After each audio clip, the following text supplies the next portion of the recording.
नमः श्री वर्धमानाय निर्धूतकलिलात्मने सालोकानां त्रिलोकानां यद्विद्यातर्पणाय। सर्वज्ञ के ज्ञान की बात संसार को आलोकित करे, ऐसी भावना के साथ भगवान महावीर के चरणों में नमस्कार करता हुआ इन 10 धर्मों की श्रृंखला को सुचारू रूप से चलाने का यत्न कर रहा हूं। 10 धर्म: उत्तम क्षमा, उत्तम मार्दव, उत्तम आर्जव, उत्तम शौच, उत्तम सत्य, उत्तम संयम, उत्तम त्याग, उत्तम तप, उत्तम अकिंचन और उत्तम ब्रह्मचर्य। ये 10 धर्म हैं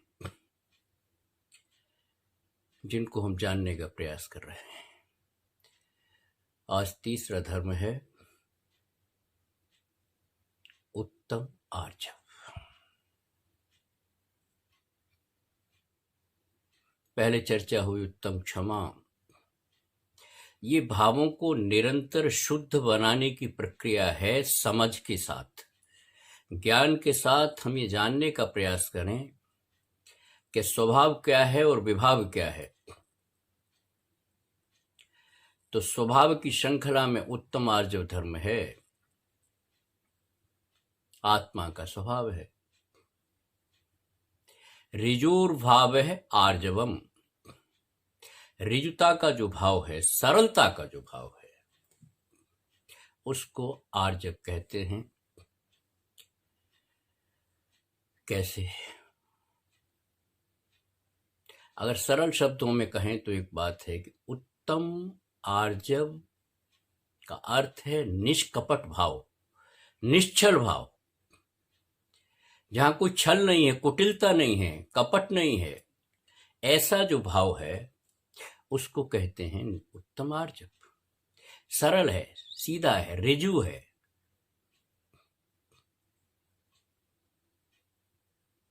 लेकिन हम संसार में आके या मनुष्य पर्याय में आके भी अगर भावों में कोई मिलावट करें, और मिलावट भी कुछ ऐसी करें जो वक्रता लिए हुआ है, टेढ़ापन है, जिसमें सीधी सादी बात नहीं है, सीधा साधा भाव नहीं है,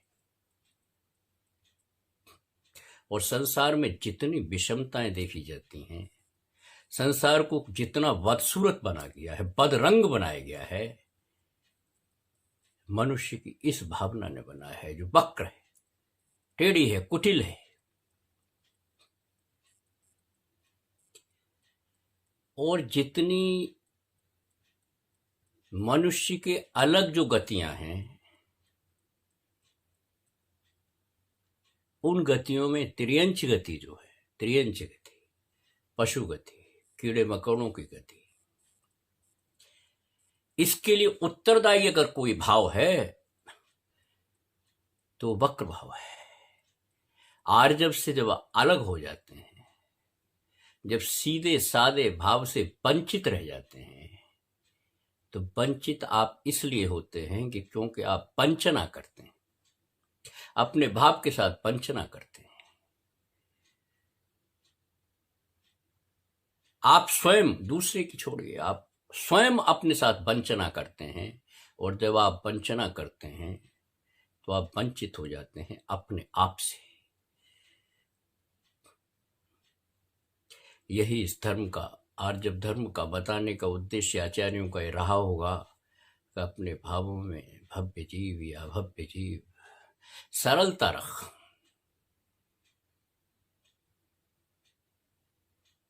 कपट ने, कुटिलता ने इस संसार को बहुत बदसूरत बनाया है, बदसूरत बनाया है, विषम बनाया है, जटिल बनाया है। और बड़ी बात यह है कि वो कुटिलता स्थापित हो गई, यानी उस कुटिलता को उस कपट को, उस विश्वासघात को टैक्टफुलनेस के नाम पर जीवन की शैली बना दिया गया और एस्टेब्लिश हो गई। और ये हर क्षेत्र में हुई, धर्म के क्षेत्र में भी हुई, अर्थ के क्षेत्र में भी हुई, काम के क्षेत्र में भी हुई। और जो लोग मुक्ति की बात करते हैं उन्होंने ये अपनी बात को बड़े टेढ़े तरीके से किया, वरना बहुत सारी विचारधारा नहीं होती।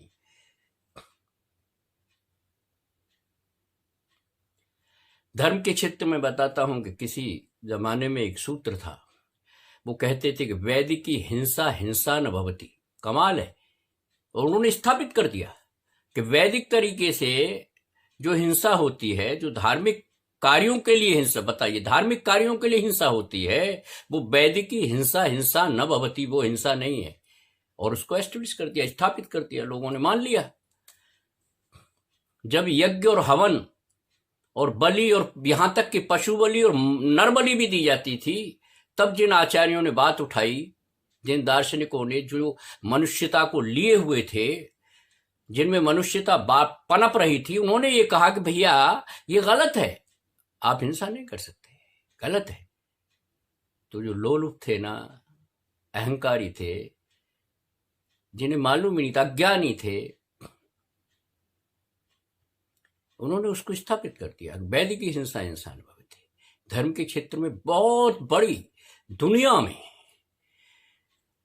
हर क्षेत्र में ये कुटिलता ने राज किया। हम कौटिल्य को जानते हैं, चाणक्य भी कहते हैं,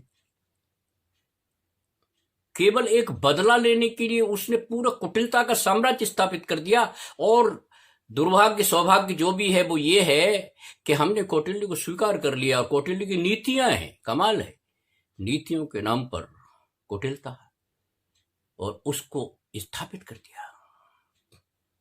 लोग उसका अनुसरण करने लगे, उद्धृत करने लगे। हिंसा के लिए दूसरे को उकसाना, ये क्या था? कौटिल्य के जमाने में तो हुआ ये विष कन्याओं का निर्माण, कौटिल्य के जमाने में तो हुआ। और धर्म के क्षेत्र में भी कोई कम कुटिलता नहीं की इस व्यक्ति ने।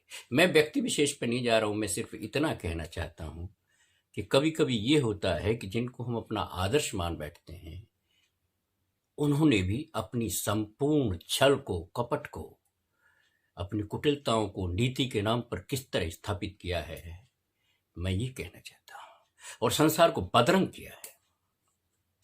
संसार तो प्रकृति का, तो जब आप वर्णन करते हैं या उसके अंतर में जाते हैं, कोई कमी नहीं है। लेकिन व्यवहार के क्षेत्र में आते हैं तो मालूम पड़ता है कि इससे जो तो ज्यादा बदरंग कुछ नहीं है। और बहुत से लोगों ने सिर्फ इसलिए दुनिया से त्याग कर दिया। अच्छा हुआ, कुटिलता को भी उन्होंने किसी न किसी तरह का अच्छा निमित्त बना लिया और वो चल पड़े वैराग्य की तरफ, पन की तरफ, अरण्य की तरफ। और उनके साथ भी गड़बड़ हुई, बहुत सी गड़बड़ें की लोगों ने। तो ये जो मन की ये जो कुटिलता है ना, और हमें नजर भी आती है, धर्म के क्षेत्र में भी आती है, अर्थ के क्षेत्र, संसार के तमाम व्यवहार क्षेत्र में आती है कि हम कपट करते हैं। और संसार की भाषा में भी अगर कहें तो जो कपटी होता है, जो विश्वासघाती होता है, उसको सबसे बड़ा अपराधी माना गया है, गुनहगार माना गया है। लेकिन वो आर्च भाषा में है, अच्छे लोगों के बीच है। ये हमने सुनी थी एक कहानी बाबा खड़क सिंह की। उनके पास एक उम्दा अच्छा घोड़ा हुआ करता था, जो घोड़े अच्छी नस्ल का घोड़ा होता था, बड़ा संभाल के रखते थे।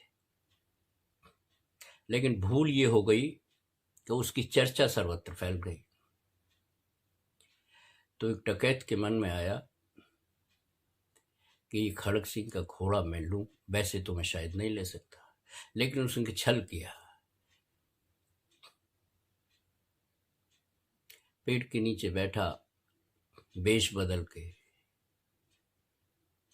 इस तरीके से कि मैं चलने में असमर्थ हूं और मेरी मंजिल थोड़ा आगे है। उसे मालूम था कि इस समय बाबा खड़क सिंह अपने घोड़े पर आते हैं घूमने के लिए या घोड़े को अभ्यास कराने के लिए या स्वयं आनंद लेने के लिए, उसी रास्ते पर बैठ गया और अपनी आवाज में, ध्वनि में उस तरह की बात जिसमें ये लग रहा था कि शायद कोई सहायता चाहता है, अपनी बात कह रहा था। कही उसने बड़े प्लान के मुताबिक। शायद बाबा खड़क सिंह के स्वभाव को वो जानता होगा। कहानी है, खड़क सिंह रुके और उसने कहा, भैया क्या तकलीफ है, क्या परेशानी है? कि मैं थोड़ा आगे जाना चाहता हूं, ये मेरा गंतव्य है, लेकिन चलने में असमर्थ हूं,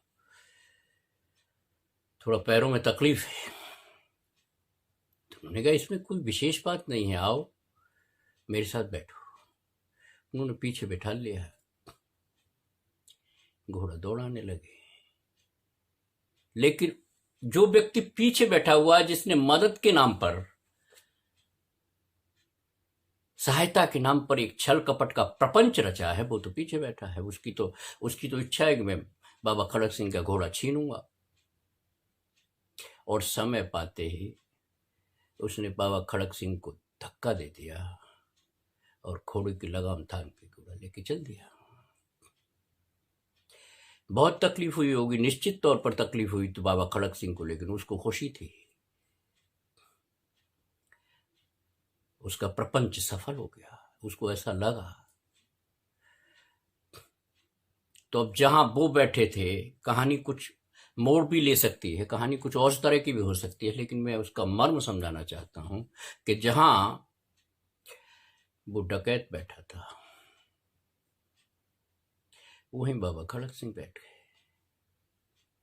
डकैत ने सोचा कि वो चले गए होंगे इधर उधर, तो वो थोड़ी दूर जाके फिर वापस आने लगा।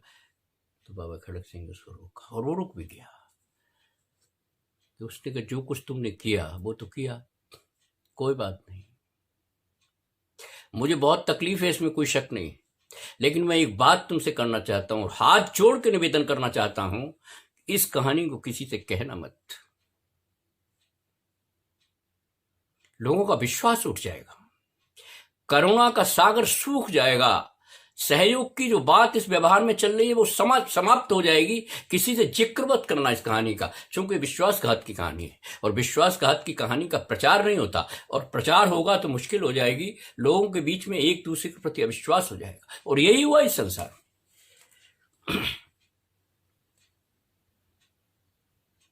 मन पसीज गया होगा, हो सकता है घोड़ा वापिस कर दिया हो, कहानी में ऐसा आता है, लेकिन सच्चाई यह है कि विश्वासघात की कहानी का प्रचार प्रसार भी बहुत हुआ।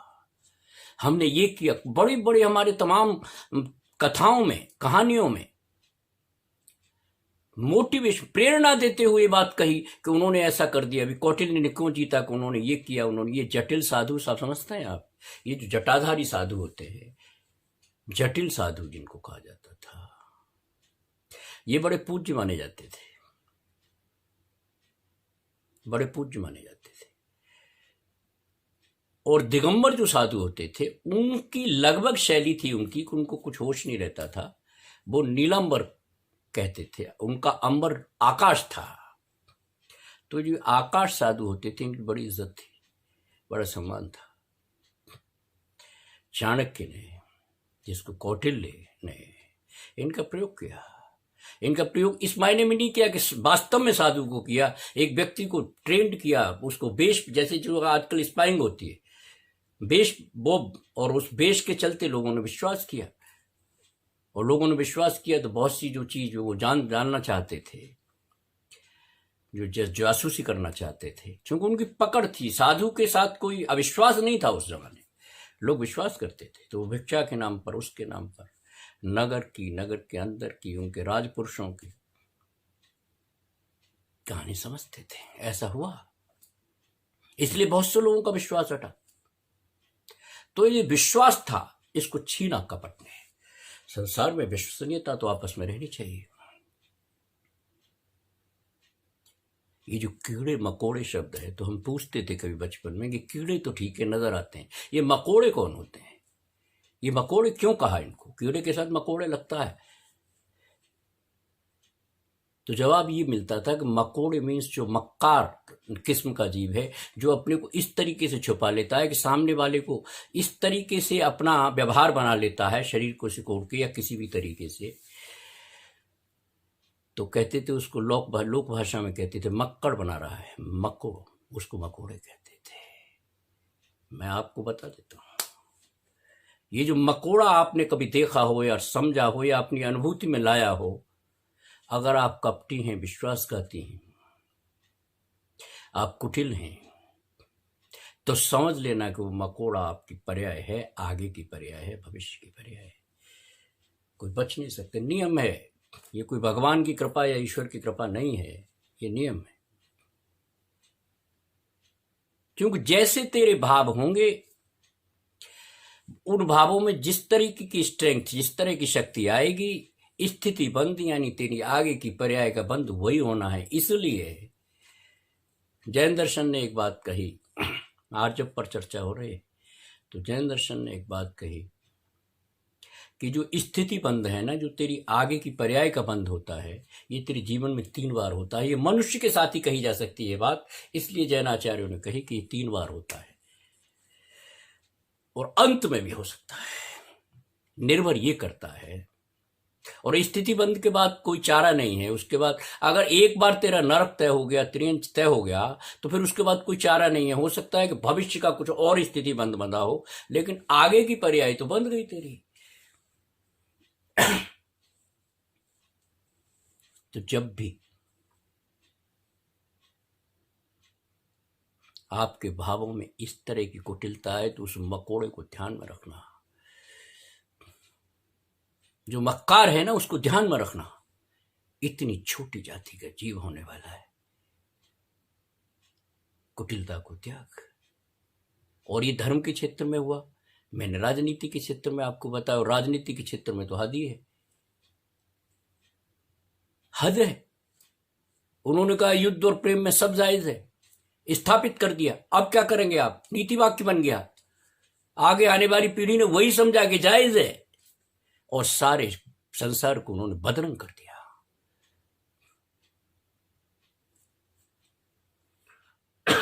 लेकिन भव्य पुरुष का इसमें कुछ नहीं बिगड़ा।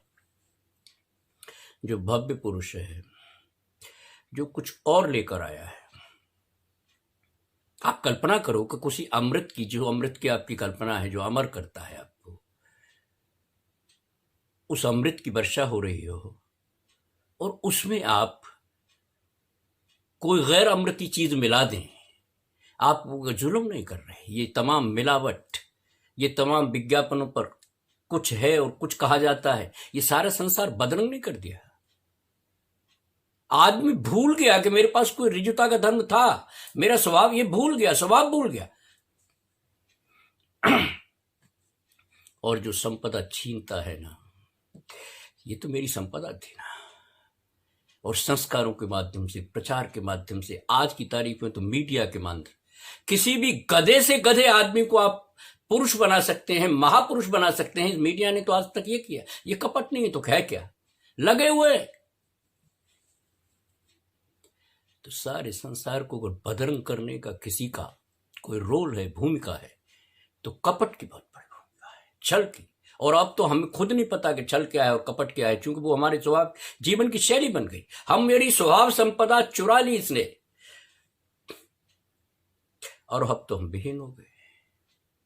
लेकिन जिन पर शेष है, क्या हुआ था भाई नेमिनाथ जी के साथ? 22वें तीर्थंकर है, क्या हुआ था नेमिनाथ जी के साथ? लेकिन देखिए, उन्होंने कुटिलता, जो पराई कुटिलता थी, उसको भी निमित्त बना लिया। उन्होंने कहा नहीं यार, क्या है, तुमने तो ये सब इसलिए किया था ना कि मैं राज्य को छोड़ दूं, मैं राज्य छोड़कर चला जाऊं। कहानी है, मैं कुछ बहुत ज्यादा कहूंगा तो शायद उसमें कुछ दूसरी गंध ना आने लगे, इसलिए समाज में ये बात कहनी भी दिक्कत हो गई है। इसीलिए कह रहा हूं कि कुटिलता का इतना साम्राज्य हो गया है कि अपनी बात कही भी नहीं जा सकती। कहेंगे तो बात कुछ और बन जाएगी।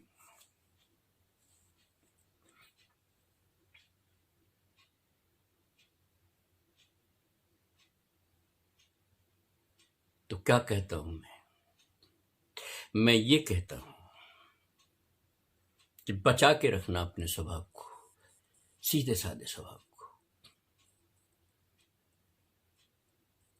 एक कसाई झाड़ू लगा रहा था, तो उससे पूछा किसी ने मजाक में कि यार दुनिया भर के जीवों की तो हिंसा करता है, अब क्या सफाई कर रहा है, मजाक में पूछा। तो उसने जवाब दिया कि ये तो ठीक कह रहे हैं आप कि मेरा व्यवसाय गलत है, ये बात सही हो सकती है, और जीवों का वध भी करता हूं, ये भी सच है, लेकिन सच्ची बात बताऊं कि इससे भी बड़ा एक गुनहगार अभी मेरी इस दुकान के सामने से गुजरा है, और मैं अच्छी तरह जानता हूं कि वो धोखेबाज है। धोखा देना, ब्रीच ऑफ ट्रस्ट करना, ये दुनिया को बदरंग करने जैसा है, परस्पर विश्वसनीयता खत्म करने जैसा है। अच्छे भले आदमी पर हम विश्वास नहीं कर पाते, अपने परिवार पर नहीं कर पाते। कुटिलता इस तरह हावी हो गई है, और उसको हम कौटिल्य कह देते हैं।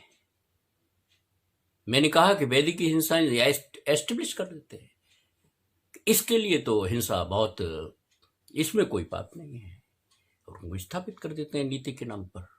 आदमी कितना चतुर है, और नहीं समझता कि यही चतुराई किसी दूसरी जगह लगाए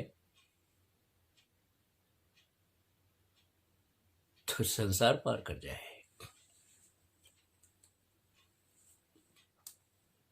और जिनको पुण्य प्राप्त है वो और ज्यादा कुटिलता करते हैं, क्योंकि वो शायद सोचते हैं कि मेरी सत्ता बरकरार रहे, मेरी सत्ता बनी रहे।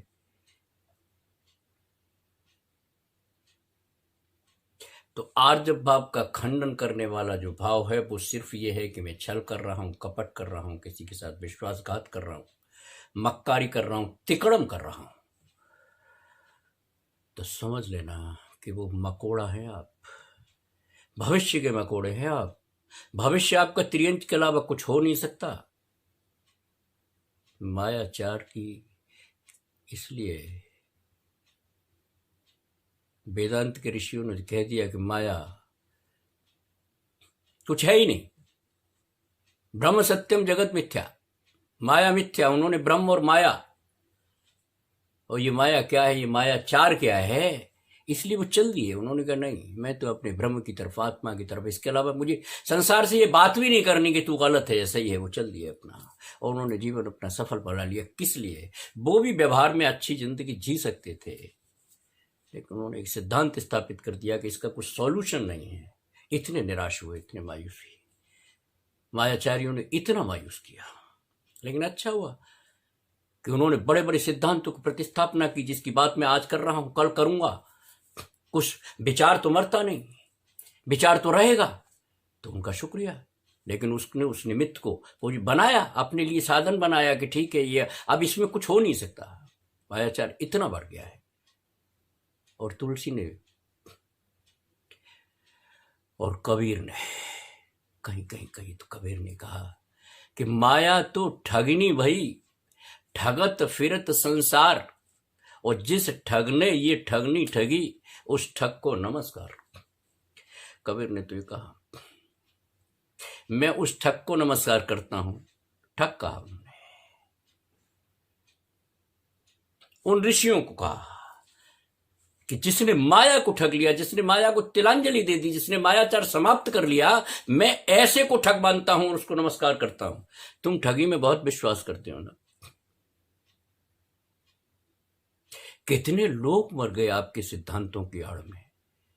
हजारों लोगों ने काशी करवट ले ली, क्योंकि आपने एक सिद्धांत स्थापित कर दिया कि काशी में जो मरेगा वो ब्रह्म से साक्षात्कार हो जाएगा, उसका परमात्मा से मिलन हो जाएगा, वो स्वर्ग चला जाएगा। इस तरह के सिद्धांत स्थापित किए गए। मुझे मालूम नहीं है, मुझे कहीं आता नहीं है जैन शास्त्रों में कभी इस तरह का उपदेश दिया गया हो कि तू ऐसा कर। ये ठगी थी, और इतनी बड़ी वो ठगी कि ये जो बेल्ट थी ना, काशी से लेके और पूर्वांचल की कुछ खास बेल्ट जो थी, इसको अंग्रेजों ने ठग बेल्ट घोषित कर दिया था। और उस वक्त एक विधा चली, एक कानून बनाया गया था कि ठगी उन्मूलन कानून। इतने लोग तंग आ गए थे कि ये जो आदमी का आदमी से साधुओं के वेश में ठग रहे हैं।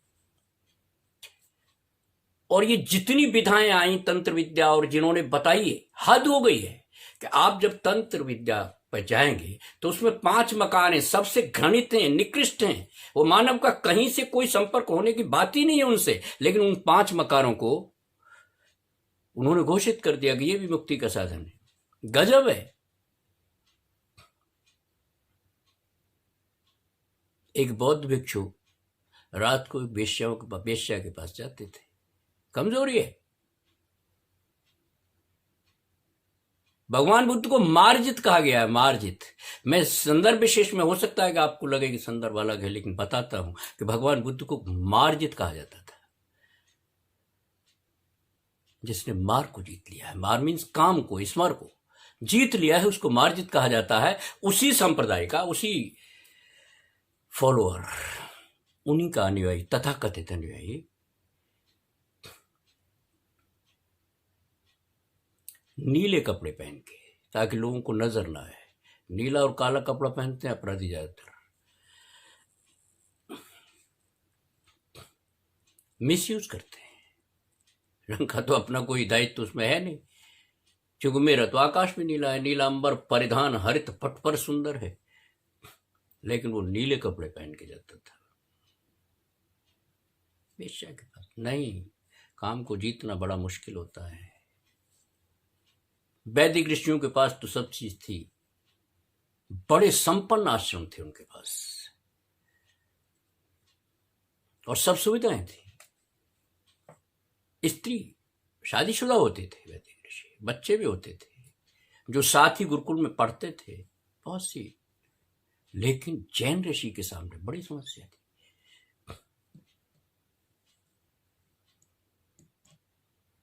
उन्होंने अपने आत्मबल पर लगातार ये अभ्यास करके, ये सब निरर्थक है, उन्होंने उसको जीता। और बुद्ध को भी कहा जाता था मार्जित, जीत लिया। अब काम इनका कुछ नहीं बिगाड़ सकता।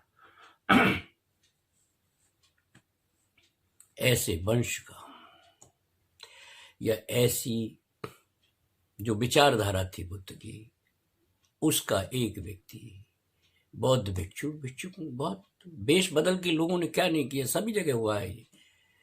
तो वेश्या के जाया करता था, नीले कपड़े पहन के जाया करता था। कभी पकड़ा गया, बहुत से भिक्षुओं ने कोई देखा होगा, कभी समझा होगा, तो उन्होंने कहा इसका पीछा करना चाहिए, मालूम करना चाहिए। तो मालूम किया, तो दिन में कुछ और रात में कुछ मालूम पड़ा, ये तो वेश्या के जाता है। और जो आज की भाषा में कहते हैं रंगे हाथ पकड़े गए, तो कुटिलता की हद देखिए आप। उसने अपना एक दर्शन चला दिया, नील पट दर्शन। चूंकि नीले कपड़ों में पकड़ा गया था, तो बुद्ध के यहां उसकी चर्चा कम आती है, लेकिन इतिहास गवाह है इस बात का कि उसने नील पट दर्शन चला दिया। कमाल है। इस तरह से हमने अपनी कुटिलता को, अपनी मक्कारी को, अपने छल को, अपने छद्म को स्थापित किया, नील पट दर्शन। और उसने डिक्लेयर किया कि भगवो मोक्षदायिनी, और लोग उसके अनुयायी बने। गजब है। ऐसे महावीर के साथ भी हुआ था। लोग कहां क्या करते हैं और कैसी कैसी घटिया संवेग को धर्म का अंग बना दें। डकैत की भी कुलदेवी होती है भाई, चोर की भी होती है, और वेश्या की भी होती है कुलदेवी। स्थापित कर लिया, जो उसके नाम पर कुछ भी कर सकते हैं।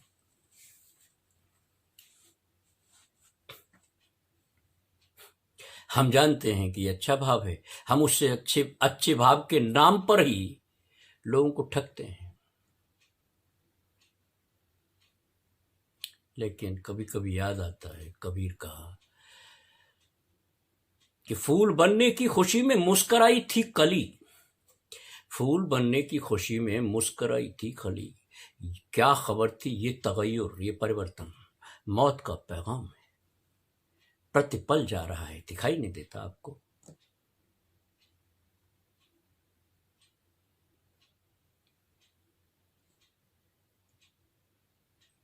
कौन आदमी कितना इंटेलिजेंट है, इसका मापदंड टैक्टफुलनेस होगी, तिकड़म होगी। एक दूसरे को, दुनिया में सारा व्यापार के नाम पर सब कुछ यही तो हो रहा है। मेरी क्वालिटी ये है, और दुनिया भर की भाषाएं इस्तेमाल करके, टर्म्स इस्तेमाल करके बड़ी मधुर भाषा में, कभी क्लिष्ट भाषा में, कभी ज्ञानी भाषा में किस तरह एक दूसरे को धोखा दे रहे हैं, ये हम सब रोज जानते हैं।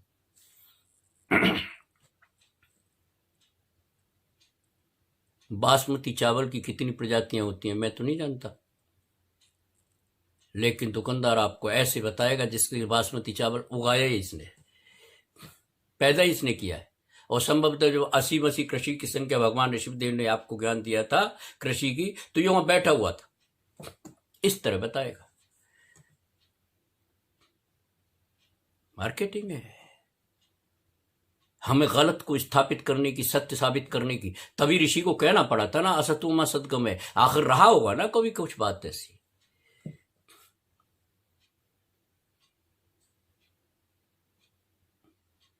कितना धोखा हुआ है।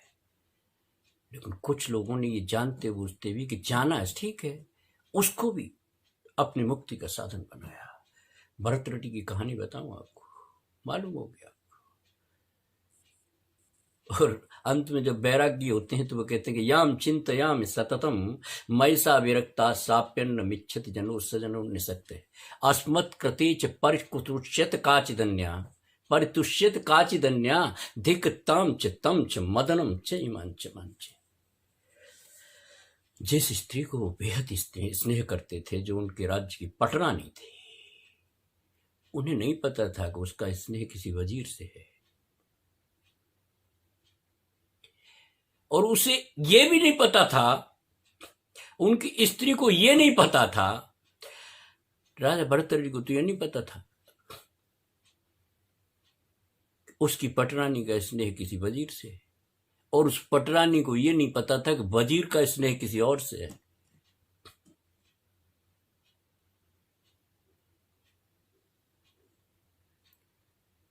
किसी वेश्या से है।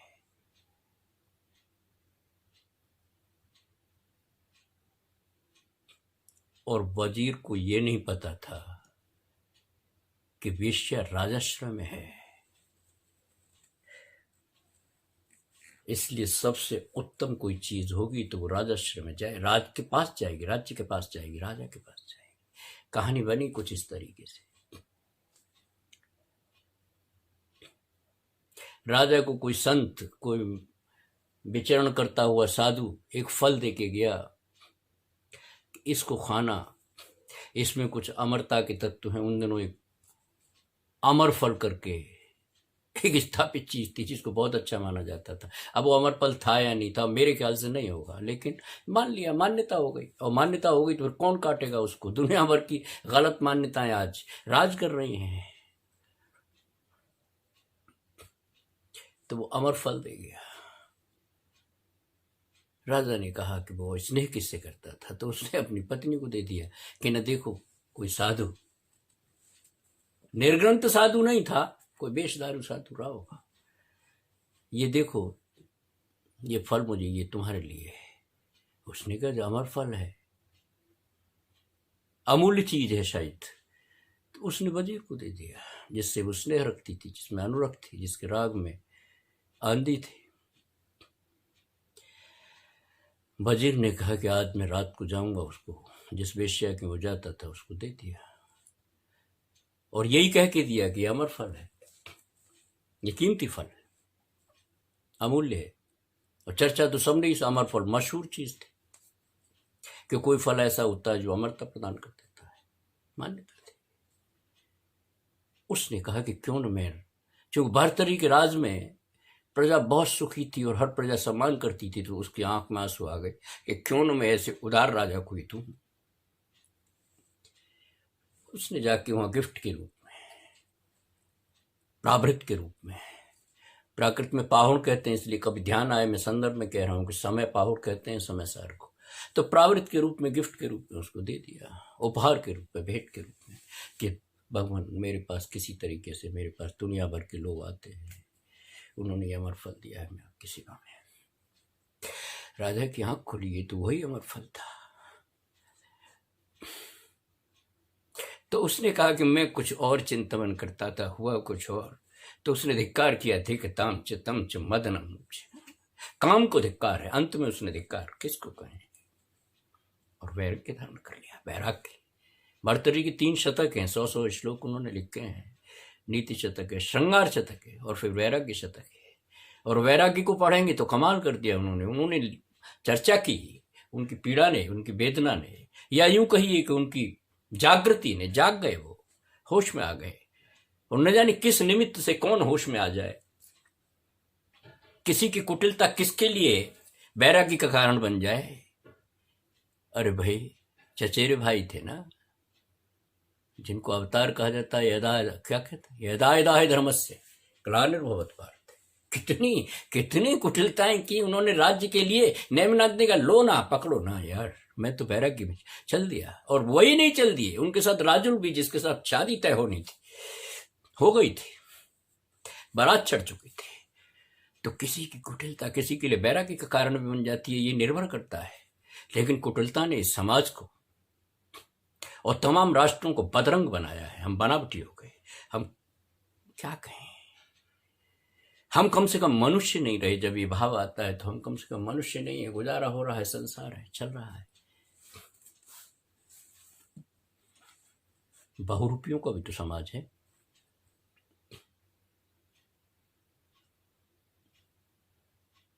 इस संसार को किस भारत भूमि की तो बात मैं कर सकता हूं।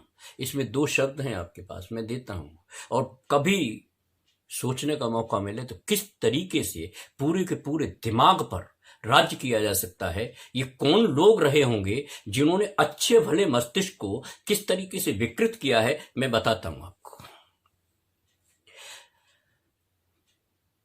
भारत की तो मैं जानता हूं, बाहर संभवतः इन शब्दों का बहुत प्रचार नहीं। यहाँ 2 शब्द हैं, वरदान और शाप।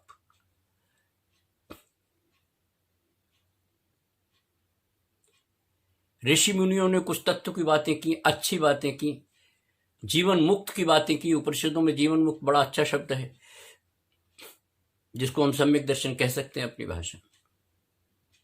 और वो संभवतः उन तमाम ऋषियों की परंपरा में नहीं थे, लेकिन कुछ ऋषि उसमें से बड़े वंचक थे, ठग थे। उन्होंने इन शब्दों को ईजाद किया। और मैं कहूंगा कि ये शब्द को ईजाद किया, शायद वो रहे होंगे कि मैं प्रोजेक्ट रिपोर्ट बनाता हूं, इस तरह की कोई लोग रहे होंगे। उन्होंने 2 शब्द बनाए, वरदान और अभिशाप।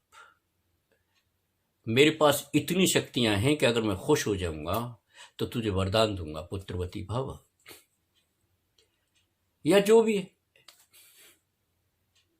और अगर किसी तरीके से मैं नाराज हो गया तो मैं तुझे शाप दूंगा।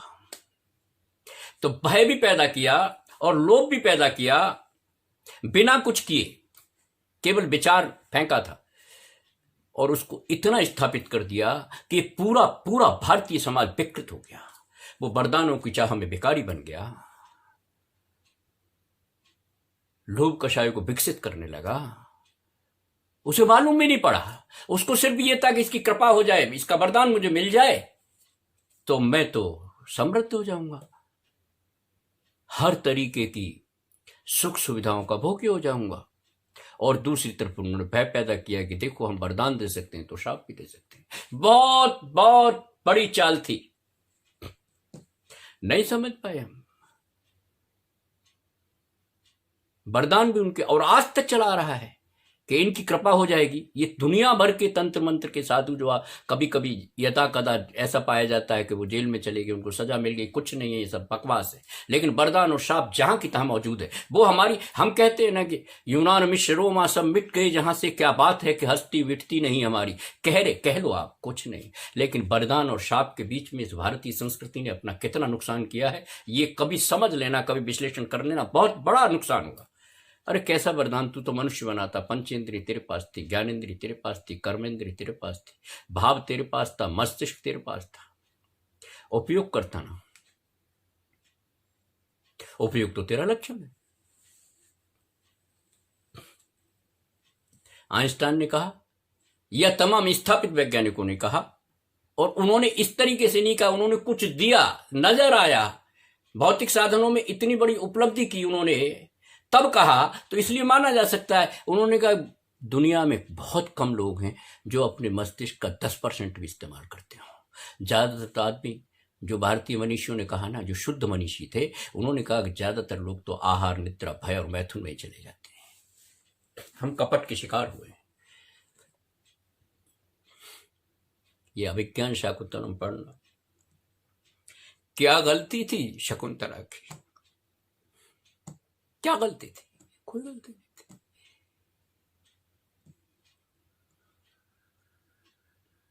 अरे वो अपने प्रेमी के स्मरण में थोड़ी सी सुध बुद्ध खो बैठी थी। एक दुर्वासा, दुर्वासा का अर्थ क्या होता है पता है? जिसमें इतनी बास आ रही हो, इतनी दुर्गंध आ रही हो, दुर्वासा उसको कहते हैं।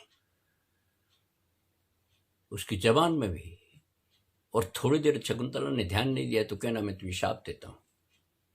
और न जाने क्यों इस संस्कृति ने उस बात को आगे बढ़ाया और ये कहा कि शायद उस शाप से इतने दिनों में शाप लग गया। शाप ने अपना काम किया। कितना कपट हुआ हमारे साथ। हमारी धारणाओं पर, हमारे विचार पर, हमारे मस्तिष्क पर जिस तरीके से कब्जा किया है शब्दों के माध्यम से, आज भी हो रहा है। और आज तो हद हो रही है। तो ये झूठ था जिसको बहुत कम लोग पहले जानते थे और केवल श्रद्धावश, वरदान और शाप के बीच में अपना जीवन ले बैठे। इसकी कृपा हो जाएगी तो ये हो जाएगा और इनका शाप मिल जाएगा तो शायद हमारी वंशावली, जो आगे आने वाला भविष्य भी खतरे में पड़ जाएगा। हर गांव में 6 लाख गांव हैं और अभी एक रिसर्च आई थी, हर 7 किलोमीटर पर एक मंदिर है और किसी न किसी का मंदिर है, भले ही मोटरसाइकिल बाबा का मंदिर हो। भोपाल में रेलवे लाइन पर, जिसको सिग्नल लाइन कहते हैं, तो वहां एक आदमी था जो सट्टे के नंबर बताया करता था, तो मशहूर हो गया सिग्नल बाबा। ये देश बड़ा अजीब है, अपने ऊपर तो कोई विश्वास ही नहीं है। वो सट्टे के नंबर बताया करता था। इनडायरेक्टली कहूं तो वो सट्टे की मार्केटिंग करता था। ये जो जुआ है ना, जो व्यसन बताया है, सप्त व्यसनों में, जिसमें जैन दर्शन में कहा गया या जैन आचार्यों ने कहा कि भैया इनसे थोड़ा दूर रहना, बहुत पहले से जानते थे। ये दूध कीड़ा है ना, इस कीड़ा पर पूरा महाभारत हुआ और महाभारत में जितने छल हुए हैं, हर युद्ध में छल हुए हैं, लेकिन महाभारत में जितने छल हुए हैं याद नहीं है कि भाई सत्य कौन बोलता है? युधिष्ठिर। अब सूचना देनी है हमको, मॉरल डाउन करना है आगे की सेना का। तो उन्होंने कहा कि अश्वत्थामा हते, और चुपचाप कह दिया नरोबा कुंजरोबा। हाथी का नाम भी अश्वत्थामा एक का रखा हुआ था। क्या बात है, कितना छल किया है।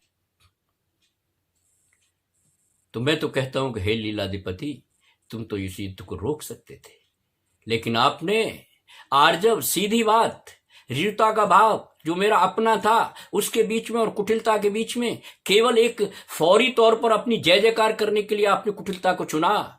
और सच्ची बात बताऊं,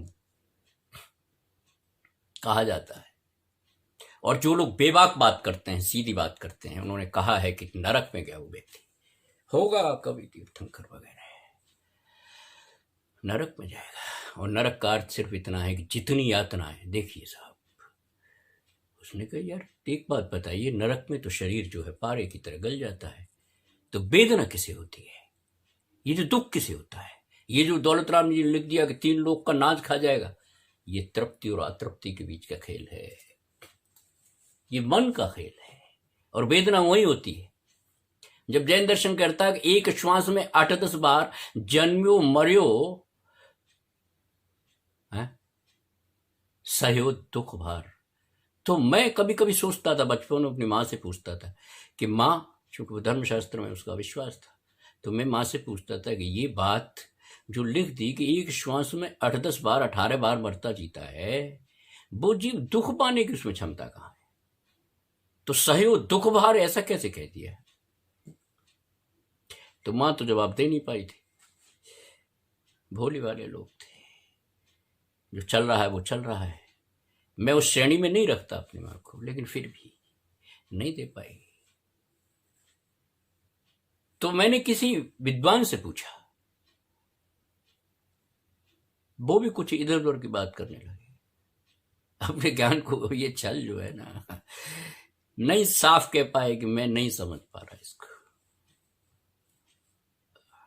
लेकिन लिखा है किसी ने तो बात तो होनी चाहिए, या ये बात खत्म होनी चाहिए। तो मुझे मिला था उत्तर, और बड़ा सटीक उत्तर है कि ये जो तेरा सोच है ना, मरने का जो दुख है ना, ये बड़ा भयंकर है और ये अनुभूति में है। इसका कोई संबंध नहीं है काय क्लेश से, काय से कोई संबंध नहीं है, संगनन से कोई संबंध नहीं है, क्योंकि तेरे पास संगनन बहुत है। तेरी वेदना तो स्पष्ट होती है।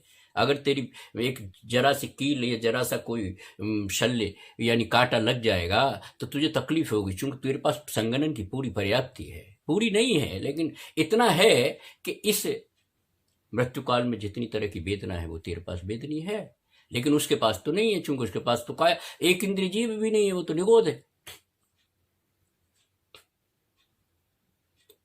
और उस निगोद को दुख कैसा?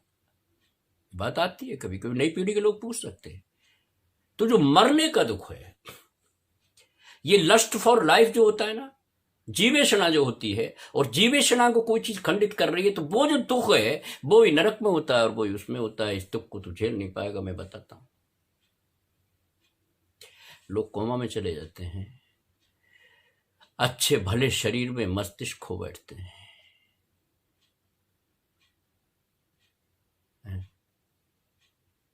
एक रोग होता है डिमेंशिया, स्मृति का भ्रंश हो जाता है। अटल बिहारी जी को भी हो गया था और जॉर्ज फर्नांडिस को भी हो गया था।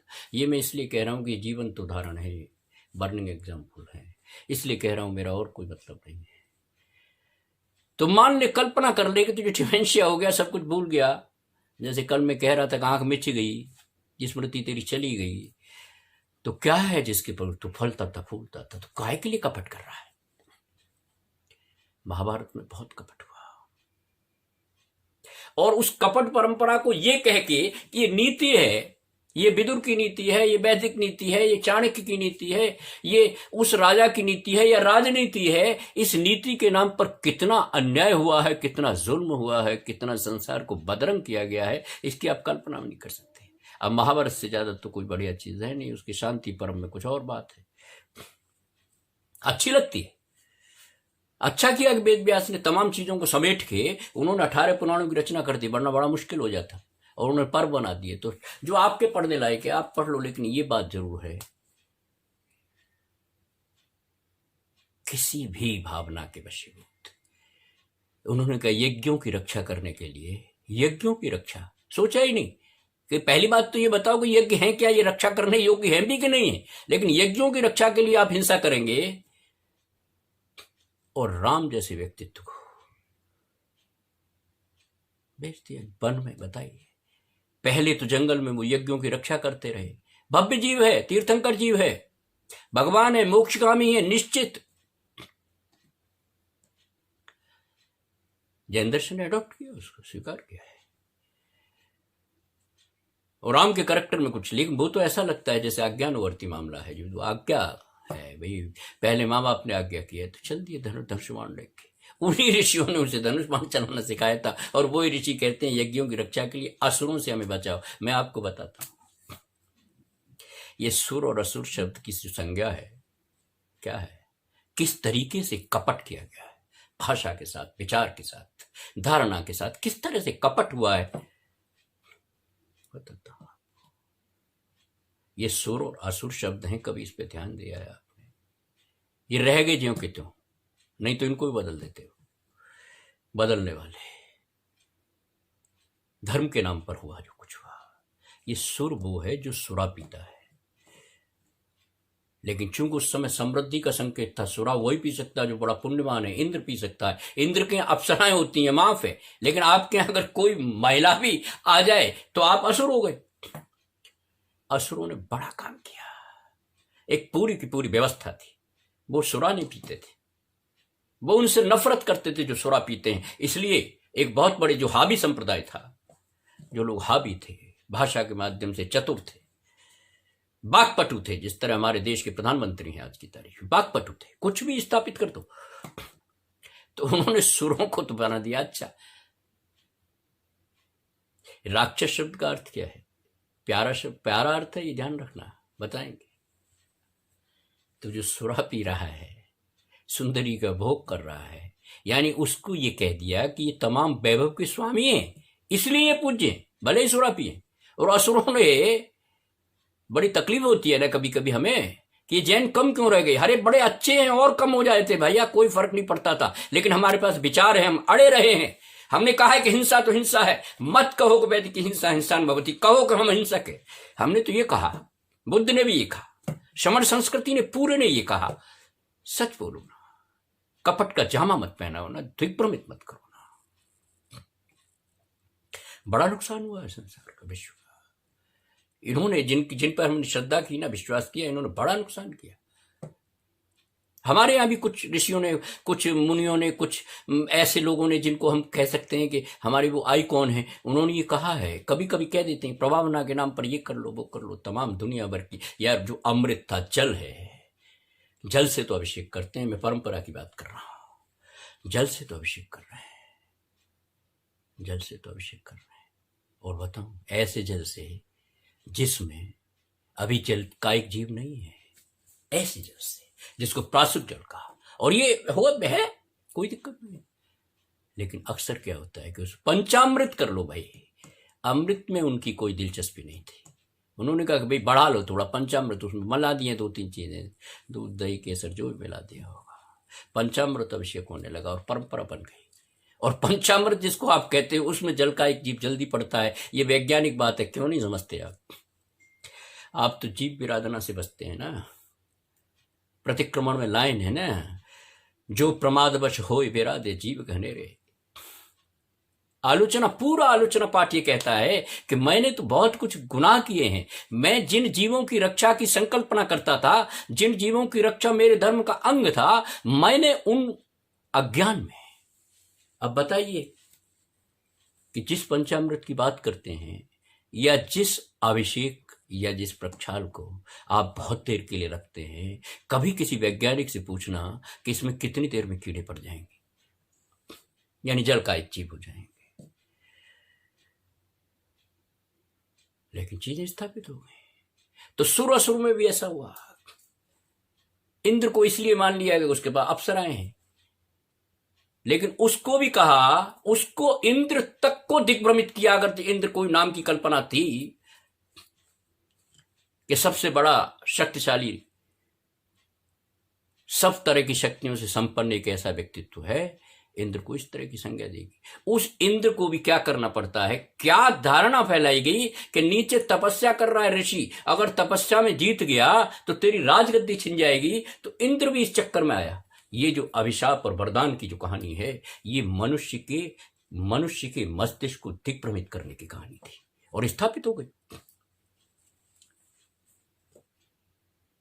दंड व्यवस्था में भी आ गई कि ये तो शापित है। बहुत सी कथा कहानियां आपको मिल जाएंगी सारे पुराणों में, ये शापित है। अहिल्या शापित है, क्या बात है यार, है शापित है। जब राम आएंगे, उसका शील हरण भी कर लिया, और चंद्रमा ने कर लिया। कहानी तो इसी तरह बोलती है ना, कोई रहा होगा, और वो शापित है।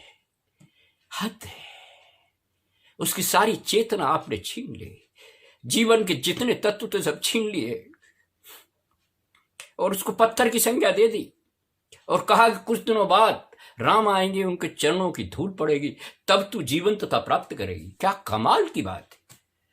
और पूरी कहानी को हम लिए डोले फिरते हैं। बहुत अंधकार छाया, बहुत अंधकार पैदा किया इन तमस के,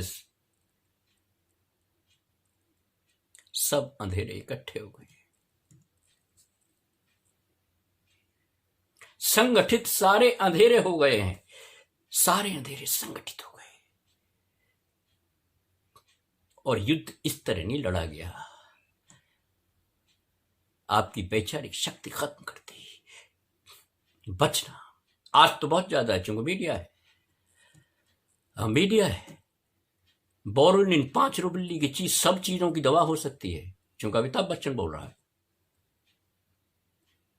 कमाल है, कहां चली जाती है आपकी बुद्धि है? कोई भी चीज दे दो, कोई भी चीज दे दो विज्ञापन के माध्यम से, सब चीज ठीक हो जाएगी। ये जो चल पड़ा है ना आजकल, एलोवेरा एलोवेरा, क्या है भैया ये?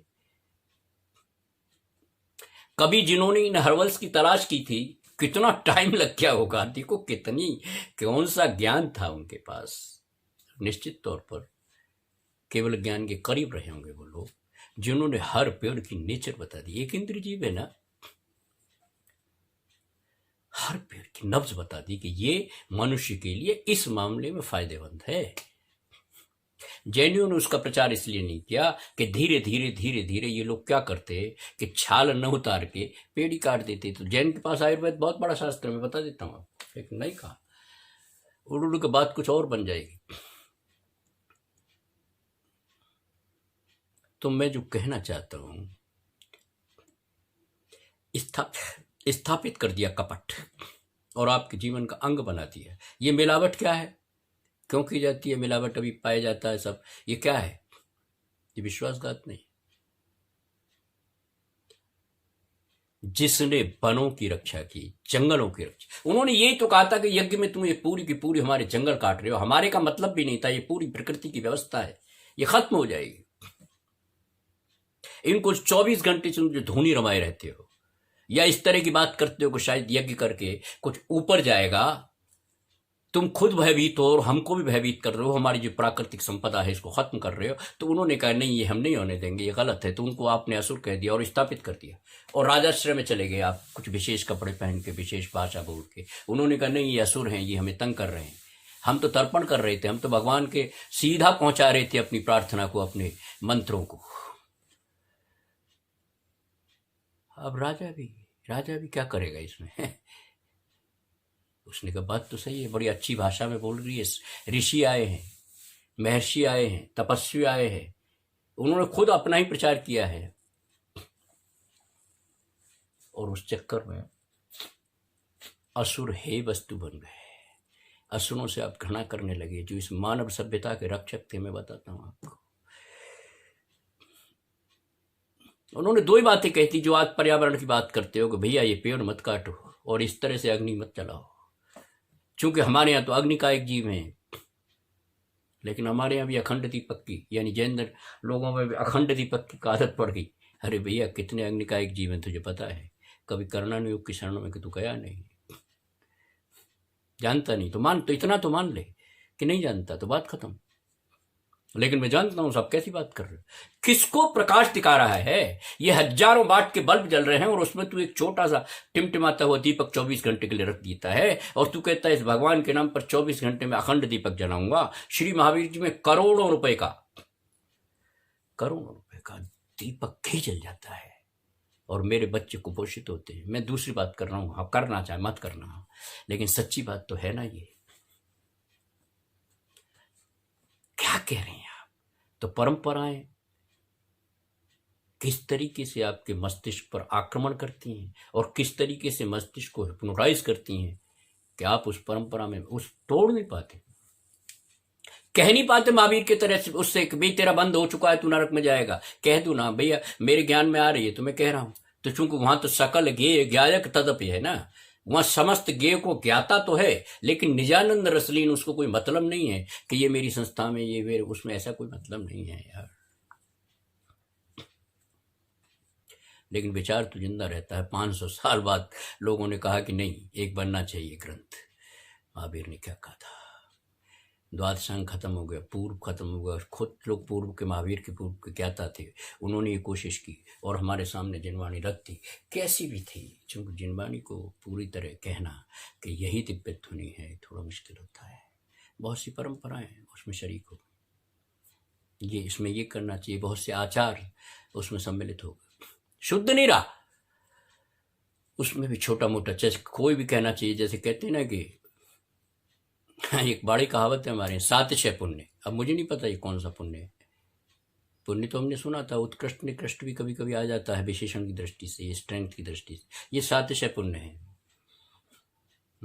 अगर आप 51,000 रुपये दे देंगे तो ये 7 6 पुण्य हो जाएगा। ये पुण्य के ठेकेदार भी है। और तमाम वो किस आधार पर कहने का, हम ही हैं जो द्रव्य की बात करते हैं, हम ही हैं जो आत्मा की बात करते हैं, ये लोग वो कह रहे हैं। तो कपट किसी से, या यूं कह लीजिए कपट से कोई बच नहीं पा रहा है। नहीं तो 10 धर्मों में आर्जव धर्म की क्या है? जब आप रिजु हों, सरल हों, तो क्या ज़रूरत है उसको धर्म के रूप में। तो अगर इसीलिए बात कही कि भाई अपने व्यवहार में रिजुता रखो। बहुत जुल्म हुआ, मैंने कहा ना कि सुर को असुर माना। जो लोग ठीक काम कर रहे थे वो किसी भी मायने में गलत नहीं थे, आपने कहा भस्मासुर। ये सब बेकार की बातें हैं।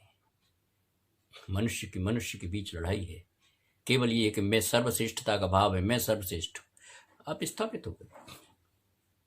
और उनकी तो बात क्या थी, वो तो इतने शरीफ लोग थे एक मायने में। हो सकता है कि उनमें कुछ ऐसा नहीं है कि वो संपूर्णता प्राप्त थे, ऐसा नहीं है, हो सकता है। लेकिन आपकी लड़ाई और उनकी लड़ाई के मध्य में मैं ये कह सकता हूं कि आप सुर नहीं हैं। अगर सुर कोई अच्छी संज्ञा है तो आप सुर नहीं है। और मैं ये तो कहूंगा ही नहीं कि आप असुर हैं।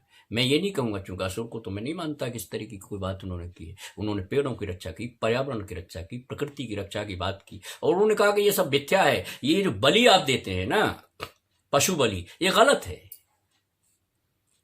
नचिकेता ने अपने बाप के, जो कठोपनिषद में आता है, उन्होंने अपने बाप के साथ बगावत की। अब वो चमत्कारिक कोई बात कह दी, चूंकि उनको तो कुछ न कुछ ऐसा ही कहना था कि वो यमराज के पास गए और नचिकेता अग्नि के नाम से 3 दिन वगैरह वगैरह, अलग विषय है।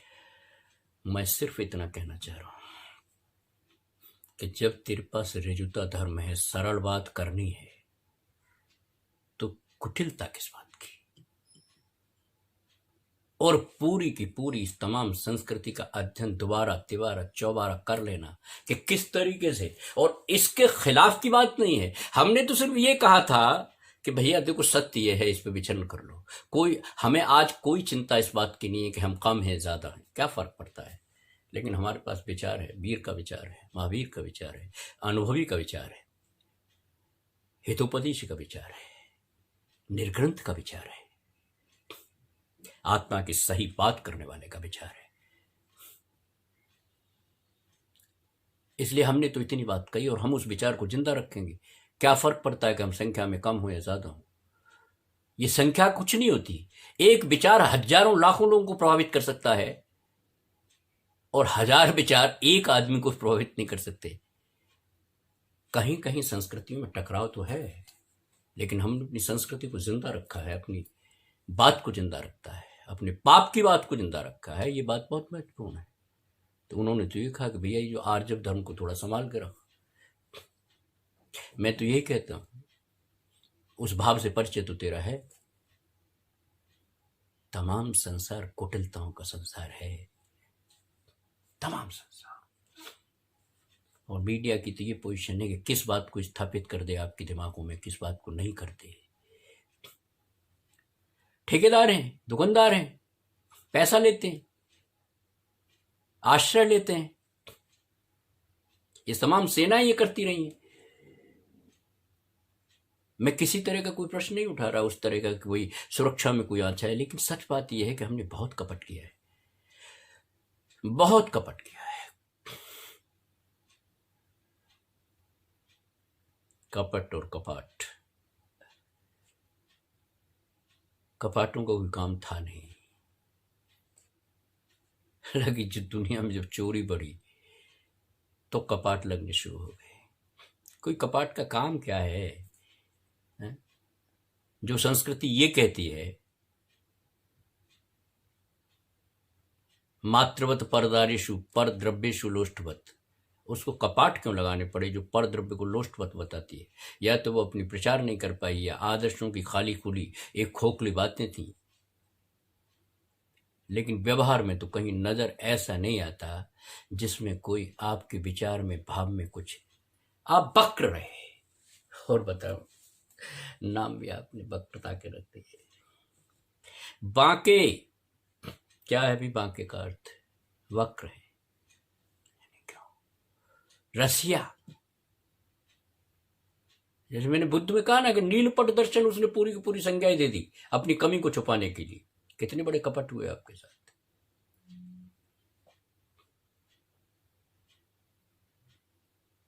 ये वरदान और अभिशाप को लेकर जितना नुकसान हुआ है ना हमारे यहाँ, ये जो भय और लोभ को पैदा करने का जो उपक्रम पैदा किया गया, आज भी हम मुक्त नहीं है और मुक्त हो भी नहीं सकते हम। चूंकि हमारी धारणा में जब बच्चा बड़ा होता है ना, धीरे धीरे तो उसको माँ सिखाती है कि बेटा बच के रहना, देख ऐसा है कि भगवान तेरा ऐसा कर देंगे। अभी हॉकिंस गए, फिजिक्स, बहुत बड़े फिजिक्स के जानकार थे, जानते हैं लोग। तो उन्होंने एक किताब लिखी, ब्रीफ हिस्टोरी ऑफ टाइम। पंचास्तिकाय में जो काल की संज्ञा है, मिला लेना कभी, इतना बड़ा दर्शन है आपके पास। मैं ये नहीं कहना चाहता कि भैया मतलब चूंकि हॉकिंस ने कहा है इसलिए, उसमें नहीं मैं कि चूंकि ऋग्वेद में कहीं लिखा है इसलिए जैन दर्शन प्राचीन है, मेरी इसमें कोई मान्यता नहीं है। मैं सिर्फ ये कहता हूं कि सत्य सत्य है और सत्य अनादि से है। मैं आत्मधर्म की बात करता हूं। शब्द आप कहरा देना है, लेकिन शब्दों के चक्कर में किसी कुटिलता को प्रश्रय मत देना, ये बड़ी खतरनाक बात है।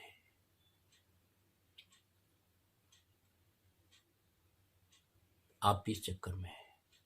बहुत से लोगों को मैंने कहते सुना है, अपने रिश्तेदारों को, मैं जैन हूं बाय द वे, तो मैं ये कहते सुना है कि अमुक महाराज जी का आशीर्वाद था उस पर।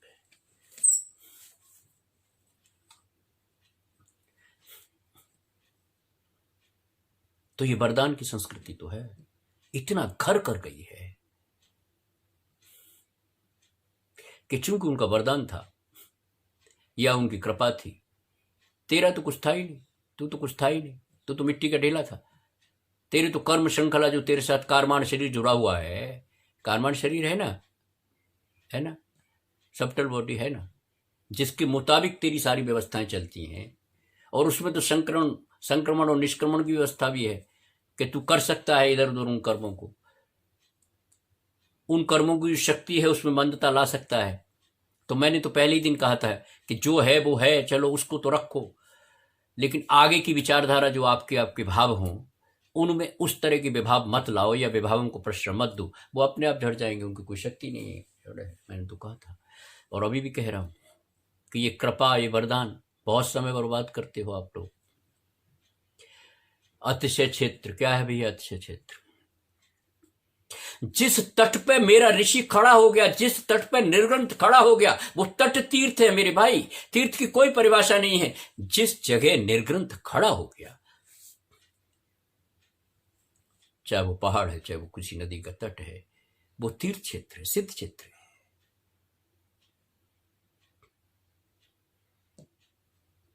और वो तमाम पृथ्वी का एक जीव धन्य है जहां निर्ग्रंथ खड़ा हुआ है। कोई गांठ नहीं है यार, सकल गे गायक तदपि। फिर भी दौलत राम जी की बड़ी प्यारी बात है, निजानंद रस लीन, जो निज के आनंद में लीन है। मैं तो कभी कहता हूं, चाहे भले ही अतिशयोक्ति समझना, कि ये जो पुण्य है ये तुम्हारे पल्ले पड़ गया है, कभी समझने में बैठे होगे। क्योंकि तीर्थंकर के सामने तो एक ही समस्या थी, तीर्थंकर के सामने कोई पाप समस्या तो थी नहीं। तीर्थंकर प्रकृति के जीव के सामने कोई पाप समस्या तो थी नहीं, उसके सामने तो पुण्य समस्या थी। इतना पुण्य था, उस पुण्य की निर्जरा किए बिना तो उसे मुक्ति मिल नहीं सकती थी। वो तो 3 ज्ञान गधारी है। और चलो हम इस बात को भी छोड़ देते हैं, अक्षरों में ना आ जाए कहीं।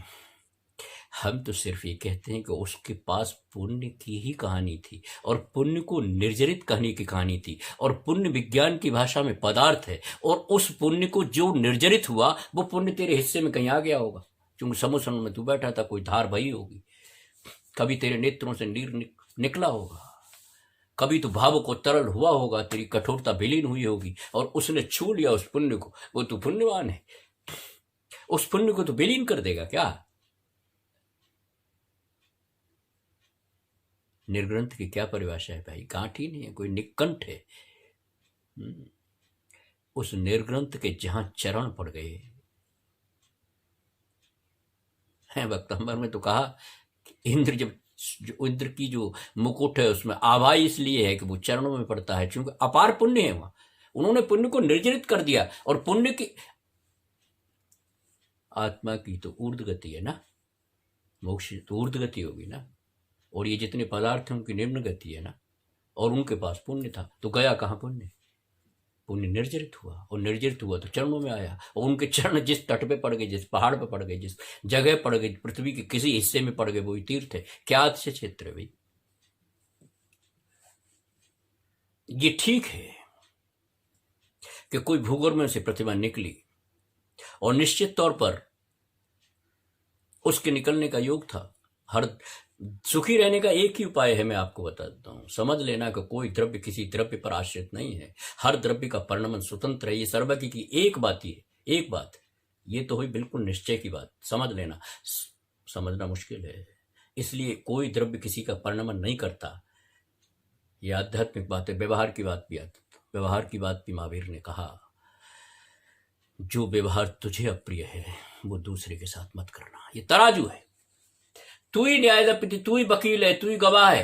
तेरे हाथ में एक तराजू पकड़ा दी, चिंतन की तराजू, जिसमें यह कहा गया कि जो व्यवहार तुझे अप्रिय है उस व्यवहार को किसी के साथ मत करना। केवल यही कसौटी है और इसके अलावा कुछ नहीं है ना। ये तो व्यवहार की बात हो गई। और निश्चय की बात तो ये हो गई कि हर द्रव्य, पहले समझ ले कि द्रव्य है क्या। तू तो केवल जड़ और चेतन की बात करना, कोई धर्म द्रव्य अधर्म द्रव्य। क्योंकि अभी भी लोगों को धर्म द्रव्य, बहुत से लोगों को नहीं समझ में आता है धर्म द्रव्य क्या है। वो समझते हैं शायद रिलीजन है, ये जो मेरे क्रियाकलाप में ये धर्म है, इसलिए उसको धर्मात्मक कह देता है। धर्म द्रव्य है। इस कॉस्मोस में, इस संसार में, इस कॉस्मोस की संरचना कैसे हुई, ये कॉस्मोस कैसे चलता है, ये निरूपण करता है द्रव्य संग्रह। जीवम जीवम दप्पम जिनवर वसह्य जीवन हृदिष्ठम निर्दिष्ट किया है। देविंद विंद वंदम वंदे तम सबदा सिरसा। जिसको देविंदों का पिंड समूह नमस्कार करता है। द्रव्य संग्रह में ये चर्चा आई कि संसार कैसे चलता है। महत्वपूर्ण ग्रंथ है, प्राकृतिक का महत्वपूर्ण ग्रंथ है। खैर, हर द्रव्य का परिणमन स्वतंत्र है, फिर कुटिलता क्यों?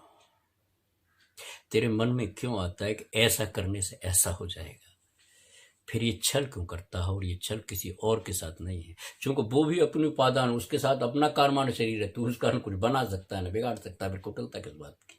मैं कहता हूं मैं सफल होना चाहता हूं, इसलिए कुटिलता तो किस कॉस्ट पे होगा? सफल तो किस कीमत पर होगा?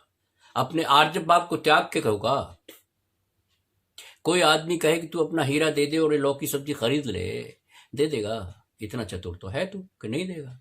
तो क्यों नहीं समझता कि जब आर्जव धर्म तेरे पास है, रिजुता है, सरल सीधी कहने की बात है, जिसमें तुझे कुछ ज्यादा परिश्रम ही नहीं करना, उसके अलावा ये तमाम तांडव क्यों पालता है? ये तमाम आडंबर क्यों पालता है? यही कुटिलता है, रिजुता में रहना। ये तेरा स्वभाव है। और अगर रिजुता में नहीं रहेगा तो मकोड़ा तेरे सामने है, मक्कड़ बनाने वाला है। वहां भी मक्कड़ बनाना कर लेना, क्या कर लेगा? क्योंकि मक्कड़ तो तभी बना पाएगा ना जो सामर्थ्य, सामर्थ्यहीन मक्कड़ बनेगा, निश्चित तौर पर बनेगा। छल करेगा, कपट करेगा, विश्वासघात करेगा, कुटिलता करेगा, लोगों को बर्ग लाएगा, धोखा देगा। तो क्या समझता है तू कि संसार तेरे लिए है? ये व्यवस्था इसकी कुछ है नहीं क्या? कारमान शरीर की कोई व्यवस्था नहीं है, तेरे बस की नहीं है। तो इसलिए सीधी सादी बात कर ले भाई, नहीं है तेरे इतने पुण्य का उदय, वरना कर्म भूमि पर पैदा नहीं होता, विदेश क्षेत्र में पैदा होता ना। अगर इतना ऐसा कुछ होता तो विदेश क्षेत्र की हमारे यहाँ है व्यवस्था। तो इस शरीर पोषण के लिए या अपनी कुछ वृत्तियां पूरा करने के लिए उन लोगों ने, जिन्होंने बनाई, पूरा संसार ही रच दिया। भैया मैं तो कहता हूं, फिर तिबारा चौबारा कहता हूं कि वरदान और शाप की जो संस्कृति थी, इसने भय भी पैदा किया और लोभ भी पैदा किया और सारी मनुष्य जाति को दिग्भ्रमित किया। सारा विश्व यही कर रहा है। लेकिन जो बच गए हैं, मैं उनको प्रणाम करता हूं, वो नमन करने लायक है। इसलिए इस तरह के कोई विचार आए, और ऐसा नहीं है कि कोई वो निर्ग्रंथ के पास आए, विचार है, भाव है, भव्यता है, इसलिए आए। उन लोगों के पास भी आए होंगे, बहुत से लोग हैं। फ्राइड ने क्या कहा, जब वेदांत ने कहा कि भैया ये स्वप्न है, तो फ्राइड ने पूरा स्वप्न आपका खोल के रख दिया। वेदांत ने जब माया भ्रम की बात की, भ्रम और माया की, इस मायाचारित की जो संसार है, ये तो हम सर्वथा त्याज्य है। और उन्होंने यहां तक कह दिया कि तो आभास है, इसका कोई ये सत्य नहीं है, आभास है। तो उसी आभास को फ्राइड डिक्लेयर किया कि जो तू आभास कह रहा है ये तेरा क्या है? तेरी अतृप्त भावनाओं का ही संसार है आभास, जिसको वेदांत ने आभास कहा। तो फ्राइड को नमस्कार करूंगा मैं, उसने कहा, जुंग ने कहा व्यवहार में, फिर एडलर ने कहा, तमाम दुनिया भर की, नीत्शे ने तो यहां तक कह दिया कि ईश्वर की जरूरत क्या है। और यहां भी कुछ दर्शनों ने ये बात कही, सांख्य दर्शन ने भी कहा कि ईश्वर की, भगवान की जरूरत क्या है? कोई जरूरत नहीं है। बहुत बड़े अर्थों में कह रहा हूं मैं, कभी ये मत समझ लेना कि मैं किसी का प्रचार कर रहा हूं या को प्रचार कर रहा हूं। तमाम चिंतकों ने बात कही, क्या जरूरत है। और मैं अभी हॉकिंस का जिक्र कर रहा था, उसने एक किताब लिखी थी, और किताब क्या लिखी थी, उसका शोध में जिंदगी चली गई। यद्यपि शरीर की दृष्टि से वो बीमार थे, लेकिन चिंतन की दृष्टि से कितने मजबूत थे। उन्होंने कहा, there is no need of god, कोई, there is no god to create, कोई ऐसा भगवान नहीं है, कोई ऐसा ईश्वर नहीं है जिसने कि ये संसार बनाया हो। ये भौतिक शास्त्र के महाविद्वान आदमी ने किया, स्थापित नहीं किया, और जिसको लोगों ने माना, उसने कहा क्या कि यहाँ कोई भगवान की आवश्यकता नहीं है। ये जो भय है, ये जो लोभ है, ये जो वरदान है, ये जो कृपा है, ये सब निरर्थक बातें हैं। तेरे पास तो रिजु, तो सीधी सादी बात है, क्यों कचरे में पड़ रहा है? उन्होंने कहा कि कोई ईश्वर की जरूरत ही नहीं है, और हमने ईश्वर को माना। क्यों माना? या तो हम डर में थे, और उसके बाद जो ईश्वर की तमाम दुकानदारी हुई, मार्केटिंग हुई, वो उन कुटिल लोगों के द्वारा हुई जिन्होंने सिद्धांतों पर ऐसा मुनम्मा चढ़ाया, धर्म के नाम पर, नीति के नाम पर, कि हम ये भूल गए कि वास्तविक सिद्धांत क्या था, वास्तविक बात क्या थी। क्यों? कि हम भी कुटिल हो गए, तो कुटिलता कुटिलता को ग्रहण करेगी। हम बड़ी जल्दी उनके चरणों में चले जाते हैं। कहते हैं ना हम, मैं अभी कह रहा था ना कि हमारे मुनि भी कभी कभी ये बात कहते हैं, या लोग कहते हैं कि उनका आशीर्वाद है। बड़ी विचित्र मति है तेरी, बड़ी विचित्र बुद्धि है तेरी। हमेशा बुद्धि के साथ तू व्यभिचार करता है, हमेशा। अरे जिनवर की बात मान लेना थोड़ी देर के लिए, सर्वज्ञ की बात मान ले भाई, कोई गलत बात नहीं है, अनुभव कर ले। हमने प्रतिमा बनाई ना, तो उन कहा किसी ने कि जिन प्रतिमा जिन सारखी, उनकी आंख में आंख डाल के बात कर। और कभी जीवन के व्यवहार में तू आए तो ये बात समझ लेना कि कभी तेरे से कुछ उल्टा पुल्टा होने लगे, तो सवेरे जो देव दर्शन करता है उसकी मूर्ति को स्थापित कर ले। उसने कहा कि मैं तो वायदा कुछ और करके आया था, बात तो कुछ और थी, अब मैं क्या कर रहा हूं। ये विश्वासघात है, उस देव दर्शन के प्रति विश्वासघात है। मैंने तो उससे कहा था ना कि भैया मुझे कुछ नहीं चाहिए, मुझे कुछ नहीं चाहिए, ये कहा था ना। चलिए, भक्ति में कह गया होगा, भावना में कह गया होगा, लेकिन निकृष्ट की उपासना तो मत करना। निकृष्ट चीजों के प्रति तो अपने भाव को मत त्यागना। जो तेरा मूल भाव है उसको त्याग तो मत ना। इतना तो कर, क्योंकि देव साक्षी था, और देव साक्षी हो या ना, तू तो साक्षी था, तूने तो कहा था, और तू तो मन वचन काय से जाप कर रहा था, 108 बार कह रहा था है? तो तेरा नमन तो फेल हो गया। नमन की कला भी नहीं आती ना, नमन की कला में भी छद्म, प्रणाम की कला में भी छद्म। आचरण में रिजता जब तक नहीं आएगी, सरलता नहीं आएगी, भटकता रहे। लेकिन आज के धर्म में एक बात का ध्यान रखना कि जिस क्षुद्र जीव को तू मकोड़ा कहता है, और कभी कभी अहंकार में कहता है कि कीड़े मकोड़े की तरह चले जाओगे आप, कहता है ना, तो वो कीड़ा मकोड़ा तेरे क्षेत्र में भी आने वाला है, ध्यान करना। अगर आर्जव धर्म को यूं ही इस तरीके से ही बर्बाद करता रहा, विश्लेषण कर लेना, बहुत कुछ संसार में कुटिलता पैदा करने का। मैंने तो कहा था, धर्म में भी हुआ, अर्थ में भी हुआ, अर्थ में तमाम ये बात ये चीज अच्छी है, काम में भी हुआ, और धर्म के क्षेत्र में तो सबसे ज्यादा हुआ। जिसको तू धर्म और श्रद्धा मानता था उसमें सबसे ज्यादा हुआ। किसी को सुर कह दिया, किसी को असुर कह दिया, किसी को जो था ही नहीं, किसी को इंद्र कह दिया, किसी ने अप्सरा भेज दी, किसी ने ऋषि के तमाम तप को, जो तपस्या थी ही नहीं। कैसी तपस्या थी भैया? अगर महावीर के चरणों में कोई आ जाए, रति और काम घूम रहे थे, तो काम ने, जब कोई तपस्या कर रहा है, कोई निर्ग्रंथ दिगंबर तपस्या कर रहा है, तो काम से रति ने कहा कि सब कुछ ये दुनिया तेरे वश में है। मैं सिर्फ एक बात पूछता हूँ, ये जो नग्न साधु नुमा आदमी बैठे हो, क्या ये तेरे वश में भी है? ये भी तेरे वश में है क्या? बता। रति चतुर थी, कहानी है, लेकिन सच्ची बात बताता हूं कि भावनाओं में आती है ये बात। तो काम ने कहा हूं हूं, कि ना हूं हूं करने से काम नहीं चलेगा। सच्ची बात बताइए, तेरे वश में है क्या? कि ना बस यही वश में नहीं है। मैं उस निर्ग्रंथ को प्रणाम करता हूं। काम ने अपनी असमर्थता जाहिर कर दी कि नहीं, ये नहीं है वश में, और काम के वश में अगर वो नहीं है तो सच्ची बात है वो किसी के वश में नहीं है। सबसे ज्यादा खतरनाक चीज है।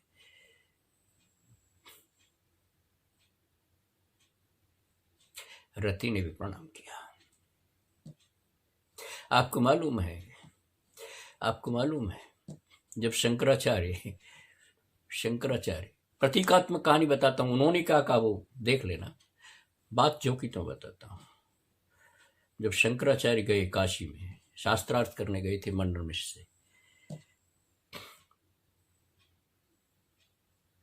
लंबी कहानी है किन किन विषयों पर शास्त्रार्थ हुआ, और शंकराचार्य जीत गए, मंडन मिश्र हार गए। शास्त्रार्थों को जमाना था, जीत हार शब्द थे उसमें।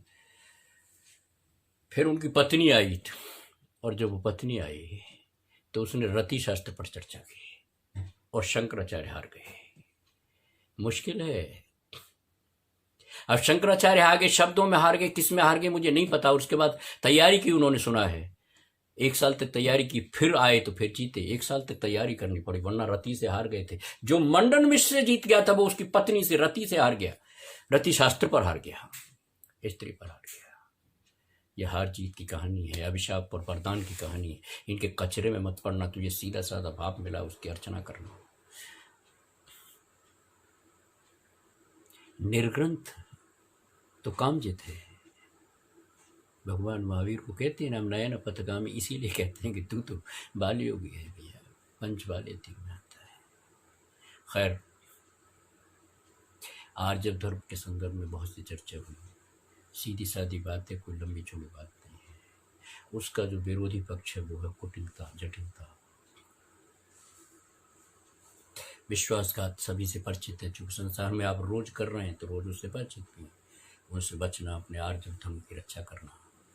और मैं फिर कहता हूँ कि आर्जव धर्मांगाय नमः, आर्जव धर्मांगाय नमः।